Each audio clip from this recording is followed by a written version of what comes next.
Ji kacä ni shang tiken ka rwani to gol. Kacä ni kien la ka ngas ka ba. Mishi ka rami te ka liang mi diu ki mi te ka char mi tot lakan kacä ni lakan ka määth. Ajen mi che widun che jabi kija. Mi lat kararo dien jor ki lat ka dor jor ane ko kien te kwesh kungu che luno ken e kane ti jishunga nyo de jakan ga ji kacä ni dung no rek bokula ben gwasa dana wa kacä ni kien kwa ga longai ka je ane tin lat kan ga kacä ni kene de kon linga kacä ni kanaten kon tin cha ja gori bike liang karam dana kwa le lat jor ki roi na ka kwide ajen mi guyena mantama ne to wan lat kan wer jor kene to chika rajbo kene de kon la nuere abakul ngajo nuere kene di tedi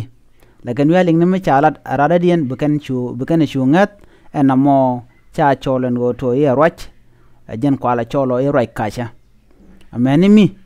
cha nuer cha de chol bakulo rach tin ngwasmo bakulo ngajo nuer la tok lan mala jale de ki che jale de duno kach jega ne chang kach la rana jaga jab tel masne